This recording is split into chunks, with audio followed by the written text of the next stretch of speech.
dipersembahkan oleh Bank Syariah Mandiri.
Assalamualaikum warahmatullahi wabarakatuh. Pemirsa selamat pagi. Alhamdulillahirrahmanirrahim kita dapat berjumpa kembali pagi hari ini. Dan insya Allah seperti biasa kita akan isi waktu dengan sesuatu yang bermanfaat untuk kita semua insya Allah.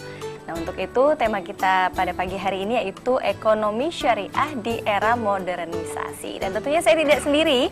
Di sini sudah hadir bersama saya seorang praktisi ekonomi syariah yaitu Bapak Adi Warman Karim. Assalamualaikum Bang Adi ya. Iya, Bang Adi. Panggil Bang Adi aja ya. Oke, Bang Adi, insya Allah kita akan sama-sama sharing ya. Kita ingin dengar seperti apa sih ekonomi syariah ini di era modern.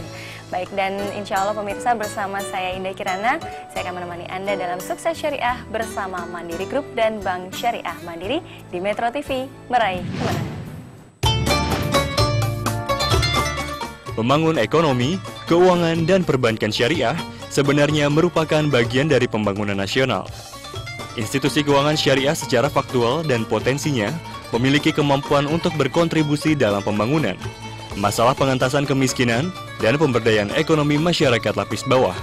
Namun demikian, sesuai dengan perkembangan ekonomi global dan semakin meningkatnya minat masyarakat terhadap ekonomi dan perbankan Islam, sistem ekonomi syariah menghadapi berbagai permasalahan dan tantangan-tantangan yang besar. Antara lain, masih minimnya pakar ekonomi Islam berkualitas, perangkat peraturan, hukum dan kebijakan, masih terbatasnya perguruan tinggi yang mengajarkan ekonomi Islam, serta masih rendah terhadap pengembangan ekonomi syariah, karena kurangnya pemahaman dan pengetahuan mereka tentang ilmu ekonomi Islam. Inilah sejumlah tantangan bagi ekonomi syariah di era modernisasi. Ya pemirsa, kali ini kita akan membahas mengenai ekonomi syariah di era modernisasi. Nah, Bang Adi mungkin bisa menjelaskan seperti apa sejarah awalnya kebangkitan dari ekonomi syariah ini. Sebenarnya ekonomi syariah ini bukan hal yang baru. Dulu ekonomi syariah waktu tahun 800 Masehi sampai 1400 Masehi itu udah ada. Waktu itu dibawalah nilai-nilai syariah Islam ini ke Eropa. Yeah. Jadi waktu para jihbis itu yang tadinya di Jazirah Arab itu melakukan transaksi-transaksinya di atas permadani, ketika Bani Fatimiyah berkuasa di Sisilia, itu dia kedinginan sehingga dia melakukan transaksinya di atas bangku-bangku. Maka disebutlah menjadi bangko yang sekarang kita sebut jadi bank. Bangko-bangko yang beroperasi di zaman Bani Fatimiyah di Sisilia, Italia itu dulu sesuai syariah. Begitu juga bangku-bangku yang beroperasi di Spanyol di zaman Umayyah juga sesuai syariah. Tapi kemudian ide besar ini waktu dibawa masuk ke Eropa lebih lanjut, maka terjadilah simplifikasi. Yang tadinya tiap-tiap orang yang mau dapat uang dari bank itu ditanya bisnisnya apa. Kalau bisnisnya A, maka dia harus bayarnya sekian persen. Kalau anu sekian persen. Akhirnya daripada repot kita cari aja rata-ratanya. Adalah namanya tingkat rata-rata keuntungan yang sekarang disebut sebagai tingkat suku bunga. Walhasil jadi kayak sekarang ada tingkat suku Iya, bunga. iya. Ini berlangsung terus sama ratusan tahun. Sampai sekarang akhirnya kita mulai sadar lagi, ini asal-usulnya kan nggak kayak gini dulu, benar nggak? Maka mulailah sekarang dicari lagi, kita mulai balik lagi ke asal, yaitu yang aslinya kayak apa sih dulu, yang dirasa lebih adil. Selama ini terasa kadang-kadang, kalau kita minjem duit dari bank, itu bank sangat berkuasa sekali. Kita nggak punya power apa-apa, benar. Betul. Ini yang kita mau perbaiki supaya rasanya lebih fair aja. Oke, nah ini kita sudah sama-sama melewati krisis keuangan global tahun 98 dan kemudian 2009. Dan ternyata perbankan syariah di Indonesia ini pun berhasil melewati hal tersebut. Nah ini apa yang membuat? Ada dua jawaban. Jawaban yang agak filosofis nih. Dalam perbankan syariah, setiap transaksi uang itu harus ada transaksi barang. Jadi ada uang, ada barang. Sehingga proses untuk bubble seperti yang terjadi di Eropa dan di Amerika nggak kejadian di bank syariah. Karena kalau ada uang selalu ada barang. Jawaban kedua yang lebih praktek adalah kalau di Indonesia perbankan syariahnya ini exposure terhadap foreign exchange-nya, transaksi-transaksi yang berdasarkan dolarnya itu masih kecil. Sedangkan bank konvensional di Indonesia exposure dolarnya besar. Sehingga ketika dolar goyang, bank konvensional langsung semaput. Bank syariah diuntungkan oleh dua hal. Pertama karena filosofinya sendiri, ada uang ada barang. Yang kedua karena exposure dolarnya kecil.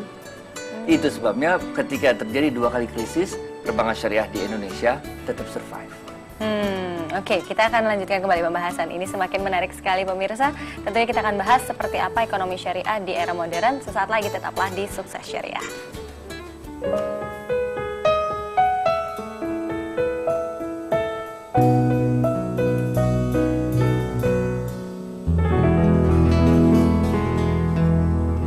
Syariah nggak mesti ente orang Islam. Betul. Syariah as long as you follow syariah, we consider you syariah.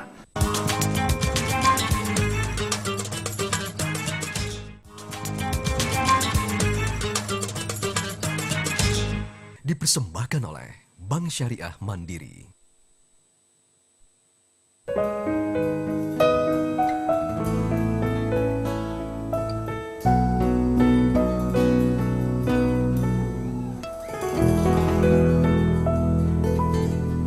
Ya, terima kasih Anda masih bersama kami di Sukses Syariah. Dan tentunya pemirsa, sejak diperkenalkan di Indonesia, masyarakat ini begitu antusias dengan adanya perbankan syariah. Nah ini Bang Adi mungkin bisa menjawab, sebenarnya masyarakat ini antusiasnya karena label syariahnya saja atau memang sudah mengerti betul mengenai substansi dari syariah? Ya, belum, kalau masyarakat Indonesia nggak ngerti, pokoknya syariah dia mau itu. Jadi orang Indonesia ini emang unik, pokoknya kita sangat open minded, apa juga yang datang ke sini kita sambut. Dulu zamannya Bung Karno kita ekonomi terpimpin kayak bilang oke. Ganti sama ekonomi pembangunan zaman Pak Harto kayak bilang oke. Sekarang kita masih belum puas juga karena belum ketemu mana yang oke-nya, benar gak? Akhirnya ketika muncul ide ekonomi syariah, masyarakat Indonesia juga bilang oke. Kayak apa ekonomi syariah? Wallahu a'lam. Pokoknya sama kayak waktu kita merdeka dulu, yang penting merdeka dapat. Jadi kalau kita lihat lebih lanjut ya Mbak ya, Islamic banking ini memang punya banyak makna. Kalau kita ngomong di negara-negara teluk ya, di Oman, di Qatar, di Bahrain, di Dubai, yang disebut dengan Islamic banking itu adalah Islamic investment banking. Islamic investment banking. Ada orang kaya punya duit banyak, mau dikucurin di daerah negara teluk juga nggak bisa nyerap. Sehingga akibatnya otak mereka gimana caranya kelebihan uang orang-orang kaya di negara teluk ini diinvestasikan di London, di Luxembourg, belakangan di Tokyo, belakangan di Hong Kong, masuk ke Malaysia juga kemana-mana. Jadi kalau kita ngomong Islamic banking di Gulf countries, di Timur Tengah, itu maknanya lah Islamic investment banking. Kalau kita ngomong Islamic banking di Malaysia, lain lagi. Di Malaysia itu maknanya adalah Islamic corporate banking. Sebagian besar, 70-75% dana di perbankan syariah di Malaysia itu adalah milik pemerintah dan BUMN-nya. Sehingga dia kayak quasi equity kalau bahasa kerennya. Artinya dananya nongkrong aja di situ lama. Sehingga mereka mempunyai kemampuan untuk membiayai korporasi-korporasi besar. Bikin airport lah, bikin macam-macam, refinery segala macam. Sedangkan di Indonesia, when we talk about Islamic banking in Indonesia, we are talking about Islamic retail banking. Retail banking. Banyak orang duitnya kecil. Jadi itu sebabnya di Indonesia aset perbankan syariah masih kecil, Mbak, masih kecil. Tapi jumlah nasabahnya besarnya nggak karu-karuan. total nasabah perbankan syariah ditambah dengan nasabah asuransi syariah, ditambah dengan nasabah reksadana syariah, tambah dengan nasabah multi finance syariah. Kalau kita totalin, itu sekarang mencapai apa? 27 juta orang. 3 kali lipat populasi Saudi Arabia. Lebih besar daripada populasi Malaysia. 4 kali lipat populasi Singapura. Ini dahsyat punya. Tapi walaupun nasabahnya banyak, duitnya kecil. Nah, mereka inilah sebetulnya menjadi backbone dari perkembangan perbankan syariah di Indonesia. Jadi kalau di Indonesia totally different. It's people power. It's the real demand from the grassroots. Kalau di Timur Tengah didorong oleh orang kaya, kalau di Malaysia didorong oleh pemerintah, kalau di Indonesia didorong oleh rakyat kecil. Inilah mereka ini dalam perkiraan kita, benar nggak? Hitungan-hitungan kita nih ya, tahun 2030, 2045 kita jadi the big five economy in the world. Di situ ada China, ada USA, ada India, ada Brazil, dan ada Indonesia. Bayangin nih Mbak, dari 5 besar ekonomi dunia itu di tahun 2030-2045, kita satu-satunya yang mewakili nilai-nilai ekonomi syariah. Dan syariah ini doesn't mean Islam. Syariah nggak mesti ente orang Islam. Betul. Syariah as long as you follow syariah, we consider you syariah. Selama ente ikutin aja aturan main syariah, kita anggap ente syariah, peduli amat agamanya apa. Ini dahsyatnya ini, makanya ilmunya ini dulu masuk ke Sisilia, zaman Fatimiyah II. Masuk ke Spanyol, zaman Umayyah II. Karena kita nggak peduli agamanya. Terserah lu agama apa. Kalau dagang, jujur. Bener gak? Kalau sukses, bagi-bagi orang lain. Belum sukses, tetap bagi-bagi orang lain. Jadi yang kita bawa sebetulnya adalah nilai-nilainya, bukan agamanya. Itu sebabnya di Indonesia, nasabah bank syariah bukan aja Islam, tapi banyak yang non-Muslim. Pemiliknya banyak non-Muslim. Direktur-direkturnya banyak non-Muslim. Buat kita, doesn't matter. Karena buat kita, it's not the religion yang kita persoalin. Tapi as long as you follow syariah. Kalau dagang jangan curang, bener nggak? Bagi-bagi orang lain, karena ente nggak bisa sukses kecuali ada bantuan orang lain. Bayarin zakatnya dan sebagainya. Itu kalau pegawai lu jangan bayar murah-murah banget, kira-kira begitu. Jadi nilai-nilai inilah sebetulnya yang kita angkat, yang dulu oleh Bung Karno disebut sebagai Pancasila. Yang sampai sekarang kita sebut Pancasila ini, as long as you follow the 5 pillars lah, we are okay. Berarti bisa dibilang kesadaran masyarakat Indonesia akan ekonomi syariah ini sudah cukup tinggi. Wow, kesadarannya dahsyat, duitnya aja belum. Kalau kesadarannya tinggi, kita punya harapan high hopes. Dan yang uniknya adalah high hopes itu bukan di kita doang. The whole dunia, the whole nation, ini semuanya ngelihat kita, semuanya nengok kita. Karena kita beruntung jauh dari konflik. Itu orang-orang mau nerapin di Mesir, dia pening ada Gaza. Mau nerapin di Saudi, dia pening ada Syria. Kita punya privilege, kita punya luxury yang luar biasa. Kita jauh dari konflik. Otak kita mikirnya ekonomi. Otak kita nggak mikirin bagaimana kita perang sama Israel. Kita mikirnya ekonomi, kita mikirin dalam negeri kita. Jadi ini yang sebenarnya Tuhan atur sedemikian rupa lah. Karena Rasulullah SAW pernah bersabda, pemimpin masa depan akan datang dari timur. Kita percaya sekali bahwa timur itu adalah kita Indonesia. Insya Allah, amin. Dan tentunya Bang Adi nanti lanjut lagi ya Bang Adi ya. Ini semakin seru sekali pemirsa pembahasan kita mengenai ekonomi syariah di era modern. Sesaat lagi ya, tetaplah di Sukses Syariah.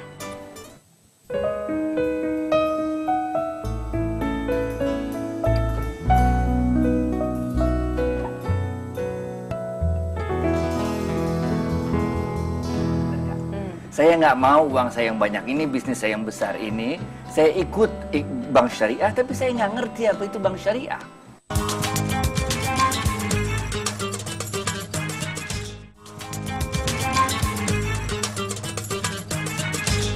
Dipersembahkan oleh Bank Syariah Mandiri.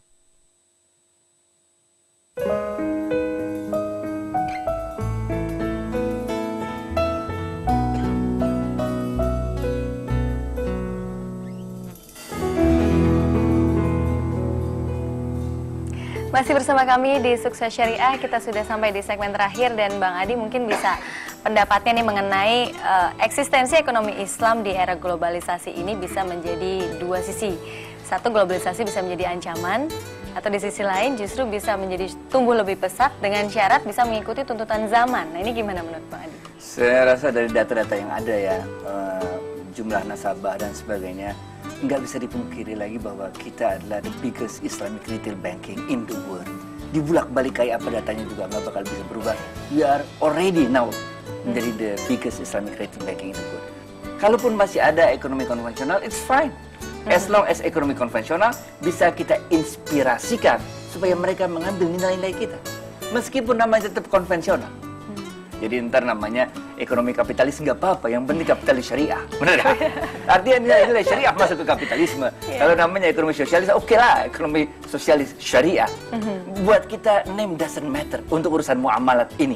Yang penting nilai-nilainya itulah, not in a sense bahwa dia harus syariah namanya, tapi in sense of nilai-nilai syariahnya itu dipakai dalam perekonomian kita. Luar biasa ya. Dan memang ekonomi syariah di era modern ini sangat ternyata kuat sekali dan itu ditopang oleh usaha-usaha menengah ke bawah justru ya. Nah ini efeknya gimana Bang Adi kalau misalnya si punya modal yang besar-besar itu bisa ikut bergabung dan sadar akan ekonomi syariah? Yang punya modal besar ini tenang aja. Yang punya modal besar ini gini, dia perlu tahu, dia ingin convince themselves bahwa ekonomi syariah itu adalah sesuatu yang dia mengerti. Ini uang gua uang banyak. Bener gak?